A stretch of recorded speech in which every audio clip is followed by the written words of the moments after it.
అనుదినము దేవుని కృపావార్త కొరకు ఎదురు చూస్తున్న ఆత్మీయులారా, నేటి వాగ్దానంగా మత్తయి సువార్త 25:21 వచనంలో, నిన్ను అనేకమైన వాటి మీద నియమించెదను.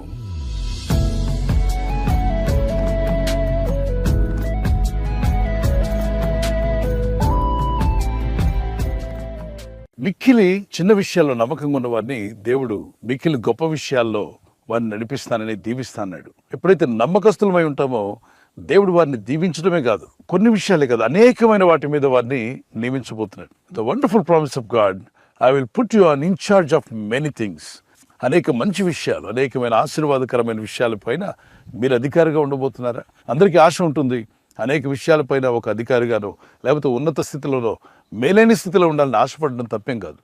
కానీ ఇక్కడ ప్రభు అంటున్నాడు, నువ్వు నమ్మకంగా ఉంటున్నావా, యథార్థంగా ఉంటున్నావా, ప్రార్థనాపూర్వకంగా దేవుని యందు భయభక్తి కలిగి జీవిస్తూ మీరు దేవునికి ఇష్టలుగా జీవిస్తున్నప్పుడు ప్రభు అయిన దేవుడు మీలో ఉన్న నమ్మకత్వాన్ని, మీరు దేవుని పట్ల ఉన్నటువంటి యథార్థతను చూసి ఆయన అలా వదిలేయడు మిమ్మల్ని. అనేకమైన విషయాలపైన మిమ్మల్ని అధికారిగా దేవుడు నియమిస్తాడు.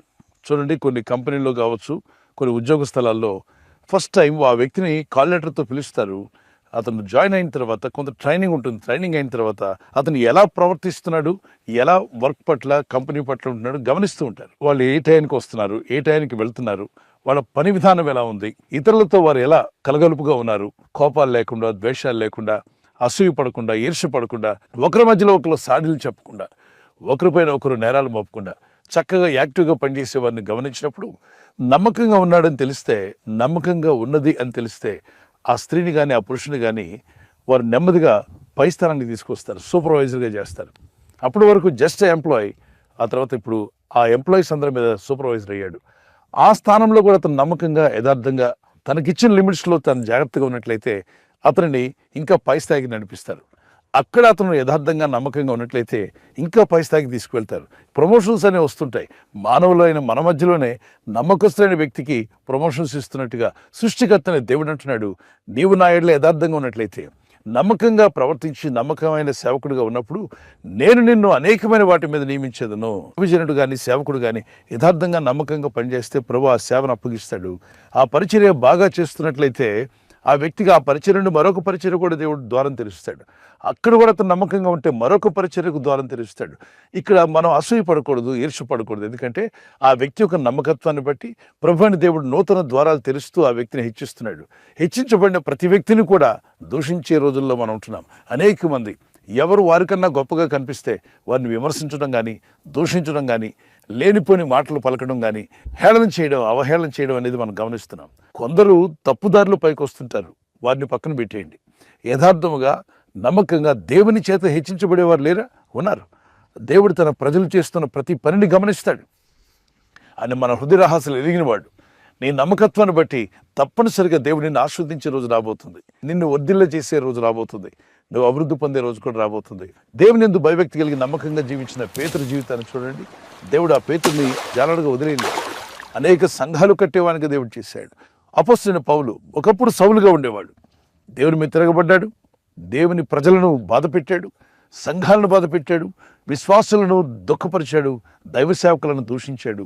అంతేకాకుండా వారిని నిర్మూలన చేయడానికి కొన్ని శాసనాలు కూడా ఆ రోజుల్లో ఉన్న అధికారులతో వాటిని సంపాదించి తన దగ్గర పెద్ద టీం తయారు చేసుకుని సంఘాలపైన దాడి చేయడానికి ఒక టీంతో బయలుదేరాడు.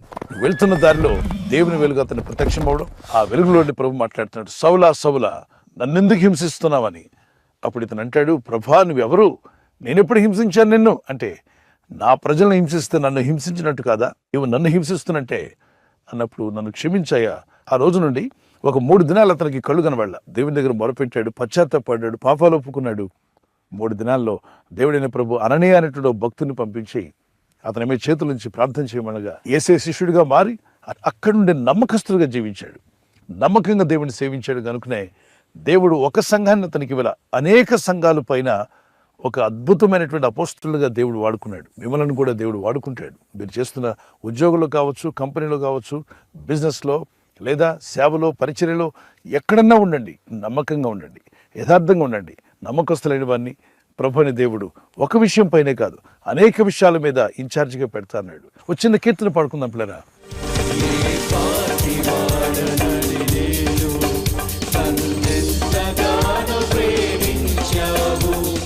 అంచెలంచెలుగా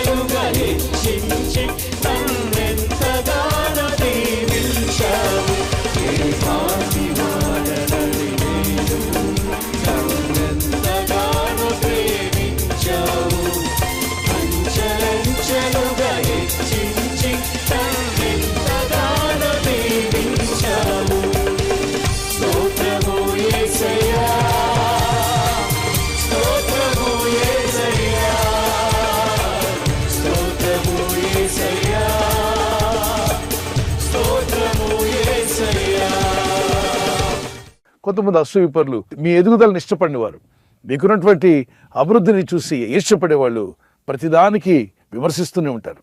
ఆ విమర్శలు పట్టించుకోవద్దు. అసలు వాడి గురించి వినడానికి చెవుకోడిపోద్దు. వాక్యాన్ని వినండి, ప్రభు చెప్పిన పని చేస్తూ వెళ్ళండి, నమ్మకంగా జీవించండి. మిమ్మల్ని స్థాపించువాడు, స్థిరపరచువాడు, నియమించువాడు ఆయనే గనుక మీ జీవితాల్లో గొప్ప ఆశీర్వాదాలు కలిగినట్లుగా దేవుని యందు భయభక్తి కలిగి నమ్మకస్తులై జీవించండి. కుటుంబంలో నమ్మకంగా ఉండండి, పరిచర్యలో నమ్మకంగా ఉండండి, మీరు చేస్తున్న పనిలో నమ్మకంగా ఉండండి, బిజినెస్లో కూడా నమ్మకంగా ఉండండి. దేవుని ఎడల యథార్థ హృదయం కలిగి జీవించండి. యథార్థవంతులకు ఆయన ఏ మేలు చేయక మానడు. దేవుని మేలులు మీ యొద్దకు రావాలి, మీరు పొందుకోవాలి, మీరు ఖచ్చితంగా స్థిరపరచబడాలి. మీరు ఒక విషయం మీదే కాదు, అనేక విషయాల మీద ఇన్ఛార్జిగా ప్రభు అయిన దేవుడు మిమ్మల్ని నియమించబోతున్నాడు. ప్రార్థన చేసుకుందాం. పరలోకమందున్న మా తండ్రి, ఈ వాగ్దానం ఎత్తి ప్రార్థిస్తుండగా నేడుల నమ్మకస్తులుగా జీవించడానికి మాకు సహాయం దయచేయండి. అంతవరకు నమ్మకంగా జీవించేటువంటి ఆత్మీయులుగా నీ ప్రజలందరినీ దర్శించండి. మీరు మాకు ఇచ్చిన పనిలో నమ్మకంగా మేము ఉండాలి. మాకు ఇచ్చిన కుటుంబం విషయంలో, అలాగే పరిచర్య విషయంలో, సేవ విషయంలో నమ్మకస్తులైన వారిని అనేక విషయాలపైన ఇన్ఛార్జిగా చేస్తా అన్నావు ప్రభు, ఆశీర్వదిస్తా అన్నావు. ఇదిగో నేను నిన్ను అనేక విషయాల మీద నియమించను. బలపరచువాడు, నియమించువాడు, స్థిరపరచువాడు, ఆశీర్వదించువాడు నీవే ప్రభు. నీ చేతికి మమ్మల్ని అప్పగించుకుంటుండగా ఈ వాగ్దానం అయితే ఎందరైతే ప్రార్థిస్తున్నారో వారి జీవితాల్లో ఎక్కడో లిమిటెడ్గా కాకుండా మీ ఆశీర్వాదాలు వారి మీదకి వస్తుండగా అనేక విషయాల మీద వారిని నియమించి స్థిరపరిచి వర్ధిల్ల చేసి మీ నామానికి మహిమ తెచ్చుకోమని మనందరూ నీ చేతికి అప్పగించుకుంటూ ఉన్నాం. నీ రాజ్యము నీతిని వెతికినప్పుడు మా ప్రతి అవసరం తీరుస్తున్నావు. పైనుండి వాటి మీద మనసు ఉంచాలి కానీ భూ సంబంధమైన వాటి మీద మనసు పెట్టొద్దన్నావు. పరిశుద్ధాత్మ చేత నింపబడిన వారే క్రీస్తును పోలి జీవించటకు నీ ప్రజలకు సహాయం చేయండి. నీ ప్రజలు ఉన్న కష్టాలు, బాధలు, వేదనలు ఏమున్నా వాటన్నిటి నుండి విడిపించగల శక్తిమంతుడు నాయన. వారు పడుతున్న ఇబ్బందుల నుండి వారిని విడిపించండి. వారి కన్నీరు తుడిచివేస్తాన్నావు, మా దుఃఖమును సంతోషంగా మారుస్తాన్నావు. ఈ ప్రజల యొక్క ఉద్యోగాల విషయంలో, వ్యాపార విషయంలో, పిల్లల చదువుల విషయంలో, వారి వివాహాల విషయంలో ఒక బిజినెస్ ప్రారంభిస్తున్నా, ఉద్యోగ ప్రారంభానికి వెళ్తున్నా, ఒక మంచి కార్యక్రమాన్ని ప్రారంభిస్తుండగా వారు చేస్తున్న ప్రయత్నాలు ఫలించలాగున మీ దూతలకు ఆజ్ఞాపించండి. ఎవరైనా హాస్పిటల్లో ఉన్నా, ఐసీయూలో ఉన్నా ప్రభు, ఎవరైతే సీరియస్ కండిషన్లో ఉండి బాధపడుతున్నారో వారికి యేసు నామములో స్వస్థతను అనుగ్రహించండి. కృంగిపోయిన వారిని లేవనెత్తండి. ఈ గాయపడిన హస్తమును చాపి వారికి ఉన్న సకల రోగాలను విడుదల ఇచ్చేయి. వారిని లేపి నడిపించడాన్ని సాక్షులుగా నిలబెట్టుకోండి. ఈ ఉదయకాలం ప్రతి రోగి యేసు నామములో స్వస్థత నొందునుగాక. తండ్రి, ఈ దినం ఎవరైతే ప్రయాణమై వెళ్ళబోతున్నారు, అది రైలు మార్గమైన, ఆకాశ మార్గమైన, బస్సుల్లో, వాహనాల్లో ఎక్కడ ప్రయాణం చేస్తున్నా, రోడ్డు మార్గంలో ఏ వాహనంలో వారు ప్రయాణం చేస్తున్నారు, నీ ప్రజలకు కాపాడే దూతలను పంపండి. అనేకమైన ఆశీర్వాదాల్లోకి నీ ప్రజలను నడిపించి మీరే మహిమ పొందమని యేసుక్రీస్తు పరిశుద్ధ నామములో అడుగుచున్నాము మా పరలోకపు తండ్రి. Amen, amen. God bless you. ప్రభు కృప మీకు తోడే ఉండుగాక. ఈ వాగ్దానం విని మీతోనే ఉంచుకోకుండా ఆమెన్ చెప్పిన తర్వాత మీ ఫ్రెండ్స్, స్నేహితులందరికీ షేర్ చేయండి. లైక్ చేయడం మర్చిపోకండి. తమ్ము పైన క్లిక్ చేయండి. ఇంతవరకు సబ్స్క్రైబ్ చేసి ఉండకపోతే ఖచ్చితంగా సబ్స్క్రైబ్ చేసి ఇతరులకు షేర్ చేయడం ద్వారా మీరు దేవుని వాక్యాన్ని అనేకులకు అందించిన వారు అవుతారు. సువార్త పనిలో మీరు సహకరించిన వారు అవుతారు. ఈ ఛానల్స్ అనేక అనాథాశ్రయాల్లో ఉన్నటువంటి పిల్లలకు ఆహారం అందిస్తున్నాయి. ఆర్ఫనేజ్ చిల్డ్రన్కి సహాయపడిన వారు అవుతారు. God bless you. ప్రభు మిమ్మల్ని దీవించుగాక. బర్త్డే జరుపుని happy birthday to you. Many more returns of the day. May the lord continue to bless you with this promise. మీ కొరకు మా ప్రార్థన వాగ్దానము యెషయా 41:10, Isaiah chapter 41 verse 10. I will uphold you with my righteous right hand, the Lord says. ప్రభు చెప్తున్న మాట, నీతి అను నా దక్షిణ హస్తంతో నిన్ను ఆదుకుందును, నిన్ను ఆదుకుంటా అన్నాడు. ఈ బర్త్డే రోజు నుండి ప్రభు మిమ్మల్ని ఆదుకొని నడిపించి, ఆదరించి, బలపరిచి అని సాక్షులుగా మిమ్మల్ని నిలబెట్టుకునుగాక. God bless. నూతన హృదయం, నూతన ఆత్మ దేవుడు మీకు ఇవ్వాలి మా ప్రార్థన. మరి హ్యాపీ యానివర్సరీ జరుపుకునే వారందరికీ once again happy wedding anniversary. Many more returns of the day. God bless you. ప్రభు అక్కడ ఆలస్యమైతే సిల్వర్ జూబ్లీ, మరి గోల్డెన్ జూబ్లీ, అలాగనే ప్లాటినం జరుపుకునే కృపదేవుడు మీకు ఇచ్చినగాక. నీవు జలములలో పడి దాటినప్పుడు నీవు నాకు తోడయ్యుందును.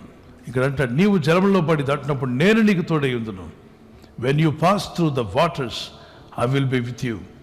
వాట్ డస్ ఇట్ మీన్ అంటే, సమస్యల్లో, బాధల్లో, ఇబ్బందుల్లో వెళ్తున్నప్పుడు ప్రభు మీతో కూడా ఉంటా అన్నాడు. ఆయన మీతో ఉండేవాడు, బలపరిచేవాడు, నడిపించేవాడు. ఈ వాగ్దానం మీ పట్ల నెరవేరుగాక. భార్య పట్ల భర్త, భర్త పట్ల భార్య ప్రేమానురాగం కలిగి జీవించడానికి పరిశుద్ధాత్మను మీకు సహాయం దయచేయునుగాక. God bless you.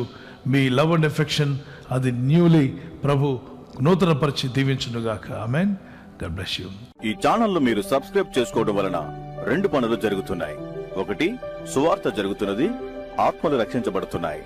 రెండవది, పేదలకు, అనాథలకు ఈ ఛానల్ ద్వారా సహకారం అందించడం జరుగుతుంది.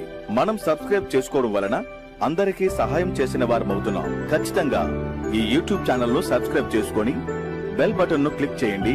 మీకు వెంటనే మెసేజెస్ పంపబడతాయి.